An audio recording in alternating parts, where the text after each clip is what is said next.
ಪ್ರಿಯ ವೀಕ್ಷಕರೇ, biopic YouTube ಚಾನಲ್ಗೆ ಸ್ವಾಗತ ಸುಸ್ವಾಗತಗಳನ್ನು ಹೇಳುತ್ತಾ ನಿಮ್ಮ ದಿನಚರಿಗಳನ್ನು ಕ್ರಮಯುತವಾಗಿ ಸಾಗಲಿ ಎಂದು ಬಯಸುತ್ತಾ ಇವತ್ತಿನ ವಿಡಿಯೋ ಶುರು ಮಾಡೋಣ ಬನ್ನಿ. ಸಭೆಯಲ್ಲಿ ಸಂಜು ಸ್ಯಾಮ್ಸನ್ ನಾಯಕರಾಗುವುದು ಸಾಧ್ಯವಿಲ್ಲ ಹಾಗೂ ಶ್ರೇಯಸ್ ಅಯ್ಯರ್ ಕೂಡ ಅಲ್ಲ. ಈಗಾಗಲೇ ತಿಳಿದಿರುವಂತೆ ಇತ್ತೀಚೆಗೆ ಆಯ್ಕೆಯ ಸಮಿತಿಯ ಸಭೆ ನಡೆದಿತ್ತು. ಈ ಸಭೆಯಲ್ಲಿ ಆಯ್ಕೆದಾರರು ಹಾಗೂ ಗೌತಮ್ ಗಂಭೀರ್ ಭಾಗವಹಿಸಿದ್ದರು. ಇದು ವರ್ಚುವಲ್ ಸಭೆಯಾಗಿತ್ತು. ಭಾರತ ತಂಡದ ಆಯ್ಕೆಯನ್ನು 1 ಅಥವಾ 2 ದಿನಗಳಲ್ಲಿ ಘೋಷಿಸಬೇಕಿತ್ತು. ಕಾರಣ, ಸಭೆ ಕರೆಯಲಾಗಿದ್ದು ಐರ್ಲೆಂಡ್ ವಿರುದ್ಧ 2 T20 ಪಂದ್ಯಗಳು ಮತ್ತು ಇಂಗ್ಲೆಂಡ್ ವಿರುದ್ಧ 5 T20 ಪಂದ್ಯಗಳು ಸರಣಿಗಾಗಿ ತಂಡವನ್ನು ಆಯ್ಕೆ ಮಾಡಬೇಕಿತ್ತು.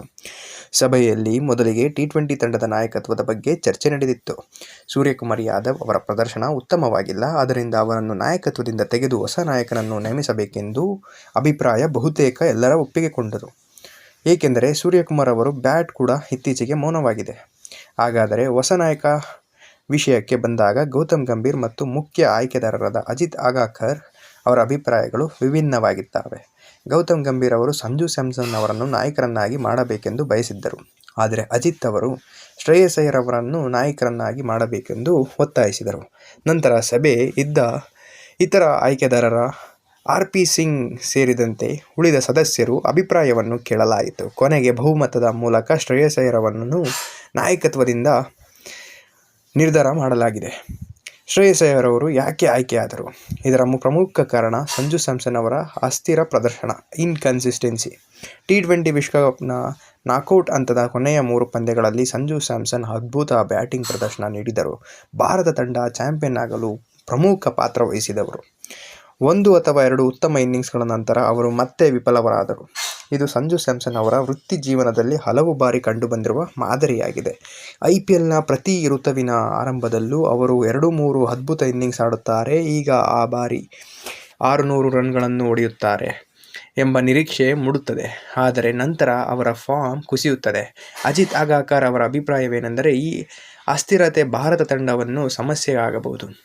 ಅವರು ಹೆಚ್ಚು ಸ್ಥಿರ ಪ್ರದರ್ಶನ ನೀಡುತ್ತಿದ್ದಾರೆ. ನಾಯಕತ್ವದ ಬಗ್ಗೆ ಗಂಭೀರವಾಗಿ ಚರ್ಚಿಸಬಹುದಿತ್ತು, ಏಕೆಂದರೆ ಅವರು ಉತ್ತಮ ಬ್ಯಾಟರ್ ಮತ್ತು ವಿಕೆಟ್ ಕೀಪರ್ ಕೂಡ ಆಗಿದ್ದಾರೆ. ಆದರೆ 2 ವರ್ಷಗಳಂತಹ ದೀರ್ಘಾವಧಿಗೆ ನಾಯಕನಾಗಿ ಮಾಡುವುದಷ್ಟು ವಿಶ್ವಾಸ ಸ್ಥಿರತೆ ಅವರಲ್ಲಿ ಕಾಣಿಸಲಿಲ್ಲ. ಇನ್ನೊಂದೆಡೆ ಶ್ರೇಯಸ್ ಅಯ್ಯರ್ ಅವರು ನಿರಂತರವಾಗಿ ಉತ್ತಮ ಪ್ರದರ್ಶನ ನೀಡಿದ್ದಾರೆ. ರನ್ಗಳನ್ನು ಕೂಡ ನಿರಂತರವಾಗಿ ಗಳಿಸಿದ್ದಾರೆ. ನಾಯಕತ್ವದಲ್ಲೂ ಕೂಡ ತುಂಬ ಸಾಮರ್ಥ್ಯವನ್ನು ಹೊಂದಿದ್ದಾರೆ. ಅವರು IPLನಲ್ಲಿ 3 ವಿಭಿನ್ನ ತಂಡಗಳನ್ನು ಫೈನಲ್ಗೆ ಕೊಂಡೊಯ್ದಿದ್ದಾರೆ.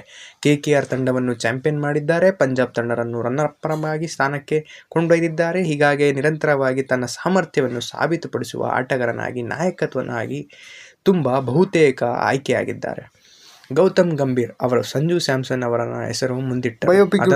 ಸ್ವಾಗತ ಪ್ರಿಯ ವೀಕ್ಷಕರೇ. ಹೊಸ ಯುವ ಇಂಡಿಯಾ ಕ್ರಿಕೆಟ್ ಟೀಮ್ ತಂಡದ ಘೋಷಣೆ ನಡೆದಿದೆ. ವೈಭವ್ ಸೂರ್ಯವಂಶಿ ಜೊತೆಗೆ ಇನ್ನು 7 ಹೊಸ ಪ್ರತಿಭಾವಂತ ಆಟಗಾರರಿಗೆ ತಂಡಕ್ಕೆ ಆಡಲು ಅವಕಾಶ ನೀಡಿದ್ದಾರೆ. ಯಾವ ಆಟಗಾರರು ಎಂಬುದನ್ನು ತಿಳಿಯೋಣ. ಇಲ್ಲಿ ಘೋಷಣೆಯಾದ ಹೊಸ ಟೀಮ್ ಇಂಡಿಯಾ ಎಂದರೆ ಟೀಮ್ ಇಂಡಿಯಾ ಎ ಮ್ಯಾಚ್ ನಡೆದಿದೆ. ರೋಹಿತ್, ವಿರಾಟ್ ಇವರಿಬ್ಬರು ಭಾರತೀಯ ತಂಡವಲ್ಲ, ಅಂದ್ರೆ ಎ ತಂಡ ಆಡಲ್ಲ. ಇವರು ಪ್ರಮುಖ ಇಂಟರ್ನ್ಯಾಷನಲ್ ಮ್ಯಾಚ್ ಗಳನ್ನ ಆಡ್ತಾರೆ.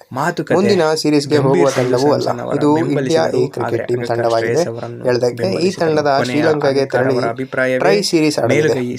ಅಲ್ಲಿ ಮತ್ತೊಂದು ತಂಡವಾಗಿ ಅಫ್ಘಾನಿಸ್ತಾನ್ ನ್ಯಾಷನಲ್ ಕ್ರಿಕೆಟ್ ಟೀಮ್ ಕೂಡ ಭಾಗವಹಿಸಲಿದೆ.